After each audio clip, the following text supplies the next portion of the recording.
नमस्कार। प्रभा साक्षी news network के खास कार्यक्रम जन गण मन में आप सभी का स्वागत है। नए साल पर लोग अपने जीवन में सकारात्मक बदलाव लाने के लिए नए संकल्प ले रहे हैं। सभी के संकल्प सिद्ध हों, ऐसी हमारी शुभकामना है। लेकिन यहाँ यह समझना होगा कि हमारे निजी संकल्प तभी सिद्ध होंगे जब भारत का विकसित देश बनने का संकल्प सिद्ध होगा। लेकिन यह संकल्प सिद्ध होगा कैसे? विकसित भारत की परिकल्पना भले प्रधानमंत्री नरेंद्र मोदी ने की है, लेकिन इसके लिए प्रयास तो हर भारतीय को करना होगा। लेकिन हर भारतीय बढ़ चढ़कर प्रयास करे, इसके लिए माहौल बनाने की जिम्मेदारी सरकार की है। सवाल उठता है कि सरकार क्या करे? जवाब यह है कि सरकार को मजहब के आधार पर बने नियम, कानून, बोर्ड, ट्रिब्यूनल, आयोग, मंत्रालय, स्कूल, कॉलेज, विश्वविद्यालय, लोन, वजीफा और सरकारी योजनाओं को तत्काल बंद करना होगा तथा समान शिक्षा, समान नागरिक संहिता, समान धर्मस्थल संहिता, समान जनसंख्या संहिता, समान दंड संहिता, समान पुलिस संहिता, समान न्याय संहिता, समान प्रशासनिक संहिता, समान कर संहिता और जस्टिस विद इन ईयर को तत्काल लागू करना होगा। देखा जाए तो स्थिति वाकई चिंताजनक है, इसलिए सरकार को तत्काल कदम उठाने की जरूरत है। क्या है इस समय देश की सामाजिक स्थिति और क्या कदम उठाकर हालात को संभाल सकती है सरकार? इस विषय पर उच्चतम न्यायालय के वरिष्ठ अधिवक्ता और भारत के पीआईएल मैन के रूप में विख्यात श्री अश्विनी उपाध्याय ने कई बड़ी बातें कही हैं। घटेंगे तो कटेंगे, जब जब घटे तब तब कटे और जहां जहां घटे वहां वहां कटे। अफगानिस्तान में घटे तो कटे, पाकिस्तान में घटे तो कटे, बांग्लादेश में घटे इसलिए कट रहे हैं, मालदीव में घटे इसलिए कटे, कश्मीर में घटे इसलिए कटे। आप पूरे दुनिया में देख लीजिए, हम जहां घटे वहां कटे, और भारत के अंदर भी देख लीजिए, जहां जहां घटे वहां वहां कटे। आज की डेट में 28 राज्य हैं, 8 केंद्र शासित प्रदेश हैं, टोटल हो गए 36। 36 में से 9 राज्यों में हम घट चुके हैं और खत्म हो चुके हैं, यानी 25% राज्यों में खत्म हो चुके हैं। 800 जिले हैं, उसमें से 200 जिलों में घट गए हैं, यानी 25% जिलों में घट गए। 6000 तहसीलें हैं, उसमें से 1500 तहसीलों में घट गए हैं, यानी 25% तहसीलों में घट गए हैं। बॉर्डर पे कुल 300 तहसीलें हैं, 300 की 300 तहसीलों में घट गए हैं, यानी बॉर्डर की 100% तहसीलों से घट गए। घटने का मूल कारण क्या है? लफ्ज़ जिहाद, लैंड जिहाद, धर्मांतरण जिहाद, घुसपैठ जिहाद, ड्रग्स जिहाद, जनसंख्या जिहाद।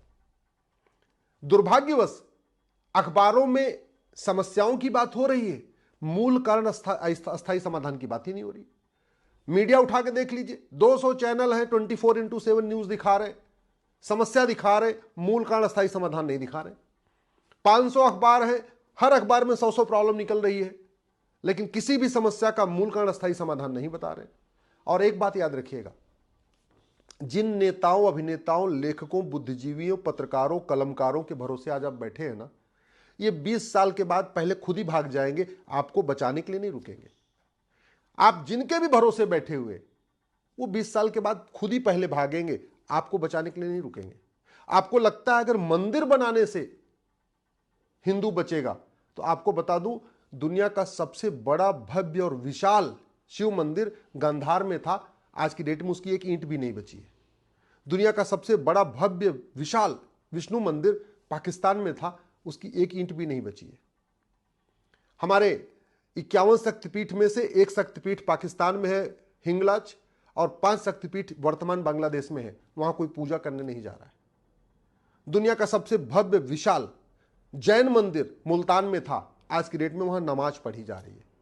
आप जैन साहब अगर ये सोच रहे हैं कि हम जैन मंदिर बनवा लेंगे, जैन बच जाएंगे, बहुत बड़ी गलतफहमी है। अग्रवाल साहब को लग रहा है कि हम अग्रवाल धर्मशाला बनवा के जैन हिंदुओं को बचा लेंगे, बहुत बड़ी गलतफहमी है।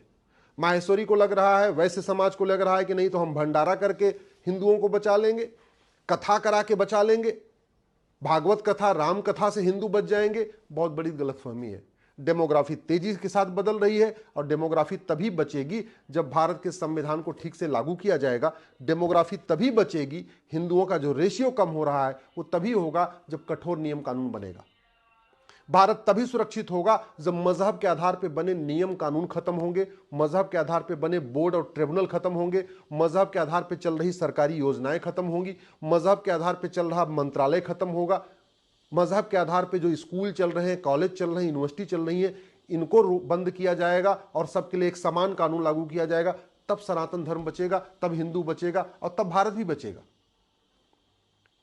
सबसे पहली पहली जरूरत है भारत में समान शिक्षा लागू किया जाए, इस राइट टू एजुकेशन को राइट टू इक्वल एजुकेशन किया जाए और कम से कम 10वीं तक सबकी समान शिक्षा हो। ये पहली रिक्वायरमेंट है, भारत का संविधान भी यही कहता है।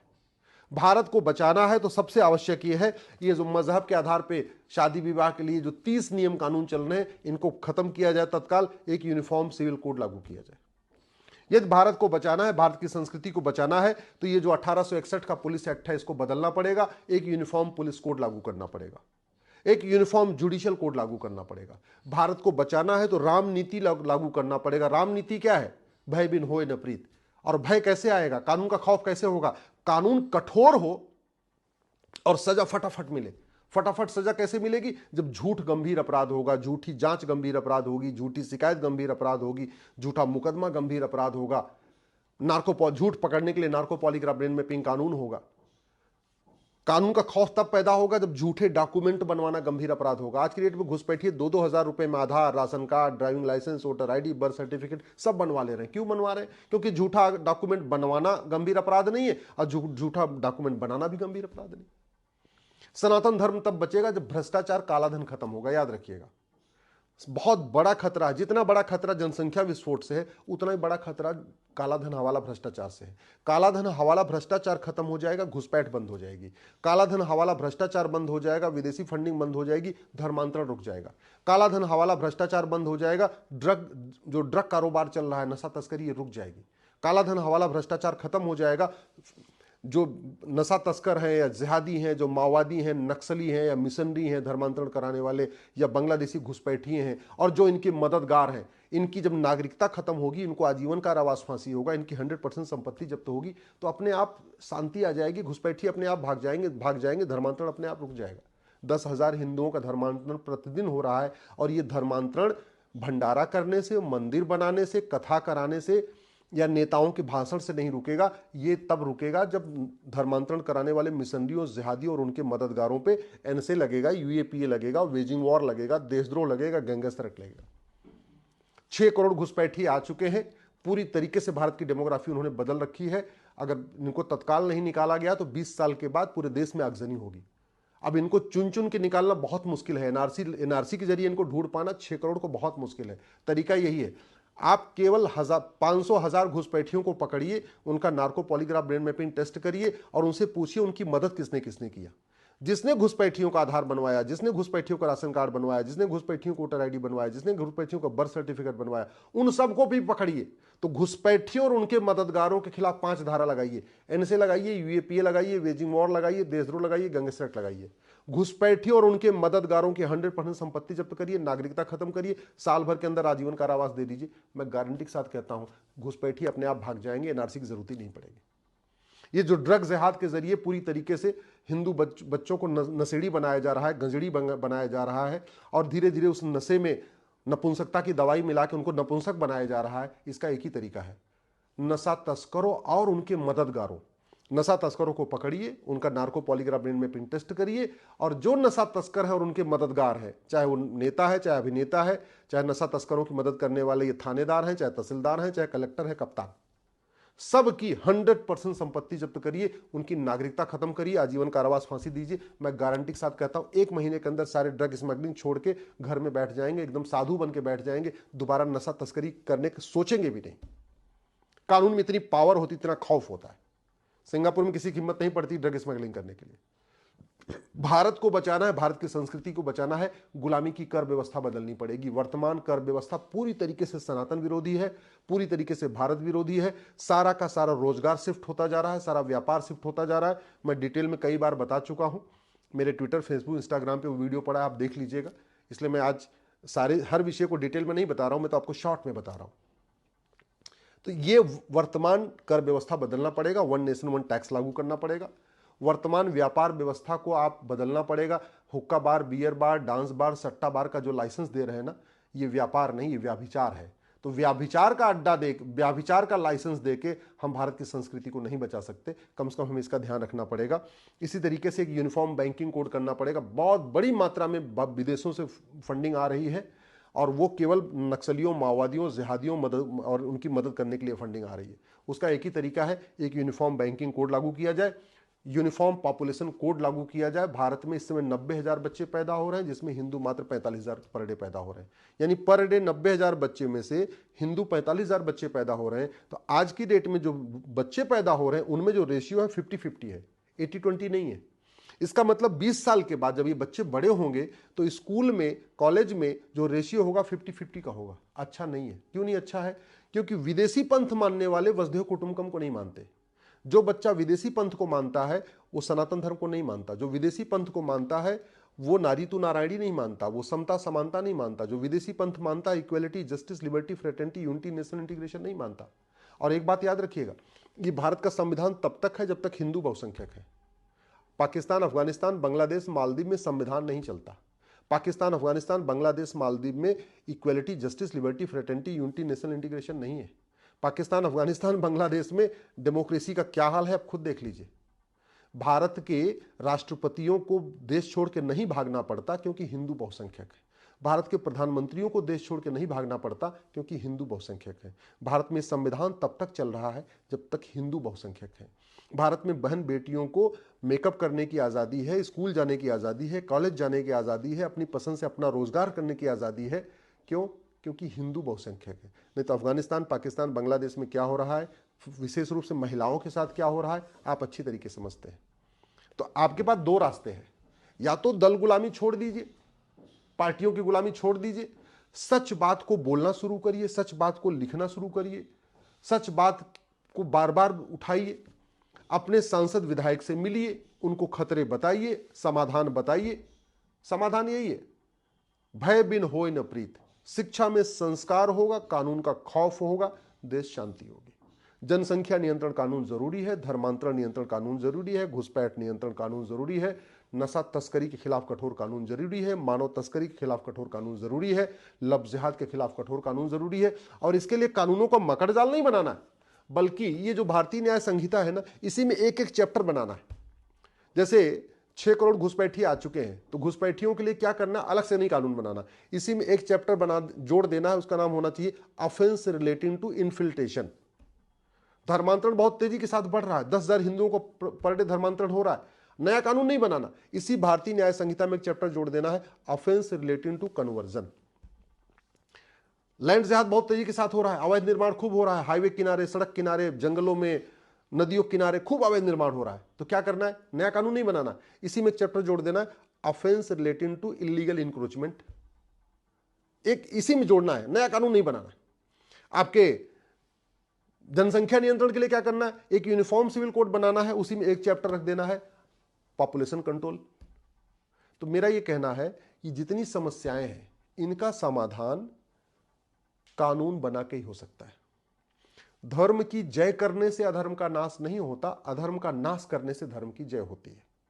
गाय को रोटी खिलाना धर्म की जय करना है, गौ तस्कर को जेल में भेज देना अधर्म का नाश करना है। और जब तक आप गौ तस्कर को जेल में नहीं भेजेंगे तब तक गाय नहीं बचेगी। गाय को लाख रोटी खिलाते रहिए। इसलिए मैं कहता हूं, कथा कराना, मंदिर बनवाना, भंडारा करना, यह सब धर्म की जय करना है। लेकिन ये तो सब हमारे पूर्वज कर रहे थे। एक बार ये सोचिए कि जो आज आप काम कर रहे हैं, क्या आप पहली बार काम कर रहे हैं? क्या हमारे पूर्वज नहीं कर रहे थे क्या? अगर हमारे पूर्वज जो काम कर रहे थे वही आप भी कर रहे हैं, फिर तो जो हमारे पूर्वज खत्म हो गए तो आप भी खत्म हो जाएंगे। अगर हमारे पूर्वज अफगानिस्तान से खत्म हो गए वही काम करते हुए, और वही काम आप कर रहे हैं, तो आप भी खत्म हो जाएंगे। जो काम आप कर रही हैं हमारे पूर्वज करते थे, फिर भी पाकिस्तान से अपना मकान, दुकान, खेत खलिहान छोड़ के भागना पड़ा, फिर तो आपको भी भागना पड़ेगा। लेकिन सवाल यह कि पाकिस्तान से भाग के तो भारत आ गए, अफगानिस्तान से भारत आ गए, बांग्लादेश से भारत आ रहे हैं, मालदीव से भारत आ गए। अब भारत छोड़ के कहां भागेंगे? कश्मीर छोड़ के दिल्ली आ गए, दिल्ली से छोड़ के कहां भागेंगे? बंबई छोड़ के कहां भागेंगे? कलकत्ता छोड़ के कहां भागेंगे?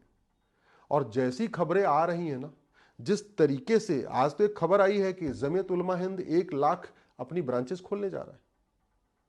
ये छोटी बात नहीं है। याद रखिएगा, देव दानव का झगड़ा पहले भी था, मानव राक्षस का झगड़ा तो पहले भी था, दो सोच का झगड़ा आज भी है। बच्चा पेट में उसका कोई पंथ नहीं होता, बाहर आता है, फिर वो या तो सनातनी होता है तो गैर सनातनी होता है। तो वो सनातनी, भारत के सभी बच्चे भारत को माने, भारत के संस्कार को माने, भारत की संस्कृति को माने, भारत की परंपरा को माने, उसका एक ही तरीका है कि जो बच्चा स्कूल में जाए सबसे पहले उसकी शिक्षा भारतीय शिक्षा हो क्या रहा है? हम मुगलों के मदरसे आज भी कंटिन्यू किए हुए हैं, अंग्रेजों के मिशनरी स्कूल आज भी कंटिन्यू किए हैं, हमने उनको बदला ही नहीं, हमने तो राइट यूनिफॉर्म एजुकेशन सिस्टम लागू नहीं किया। और दूसरा, जो पहले विदेशी पंथ में चले गए हैं उनको घर वापसी के लिए कुछ व्यवस्था हो। भाई जो कन्वर्ट हुए वो कैसे हुए? शासन ने उनको लालच दिया या धमकाया, मतलब साम दाम दंड भेद के कारण लोग कन्वर्ट हुए।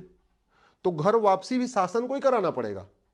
समाज ने पहले कन्वर्ट नहीं किया था, शासन ने कन्वर्ट किया था तलवार के दम पे। तो आज भी आपको घर वापसी कराने के लिए सरकार को कोई योजना लागू होनी चाहिए, चाहे वो मुफ्त मकान की योजना हो, मुफ्त इलाज की योजना हो, मुफ्त पढ़ाई की योजना हो, और भी दुनिया भर की मुफ्त योजनाएं चल रही है ना। तो ये मुफ्त योजना उनको मिलनी चाहिए जो वापस घर वापसी कर रहे हैं, सबको नहीं मिलनी चाहिए। अगर मेरी बात ठीक लग रही हो तो इस वीडियो को अपने फेसबुक, ट्विटर, इंस्टाग्राम पे शेयर करिएगा और अपने सांसद और विधायक से मिलकर इस पर चर्चा करिएगा। और एक बात याद रखिएगा, यदि आप समाजवादी हैं तो लोहिया जी का सम्मान केवल हिंदू ही करते हैं, गैर हिंदू नहीं करते। आप गांधीवादी हैं तो इसको अच्छी तरीके याद रखिएगा। अब पाकिस्तान और बांग्लादेश में गांधी जयंती और उनकी गांधी जी की पुण्यतिथि कोई नहीं मनाता। भारत के 9 राज्यों में जहां हिंदू खत्म हो गए वहां भी कोई गांधी जयंती और गांधी जी की पुण्यतिथि नहीं मनाता। यदि आप राष्ट्रवादी हैं तो याद रखिएगा, राष्ट्रवाद वहीं तब तक है जब तक हिंदू बहुसंख्यक है। आप अंबेडकरवादी हैं तो इसको भी याद रखिएगा, बाबा साहब अंबेडकर की जयंती वही मनाते हैं जो हिंदू हैं, गैर हिंदू बाबा साहब को नहीं मानते। तो आप चाहे अंबेडकरवादी हैं, चाहे समाजवादी हैं, चाहे नेहरूवादी हैं, चाहे गांधीवादी हैं, चाहे राष्ट्रवादी, ये आप तब तक हैं जब तक हिंदू बहुसंख्यक है। हिंदू अगर कम हुआ, अगर हम घटे तो कटेंगे, ये 100% है। अब तक का पूरा इतिहास दिखा रहा है। मेरी बात ठीक लग रही हो तो इस वीडियो को चिंतन करिएगा, सोचिएगा और इस पर अपने सांसद विधायक मिलकर चर्चा भी करिएगा। अगर आप भी लेना चाहते हैं देश दुनिया की तमाम जानकारी तो आज ही सब्सक्राइब करें हमारे चैनल को। साथ ही नीचे दिए बेल आइकन को जरूर दबाएं ताकि हर अपडेट आप तक पहुंच सके।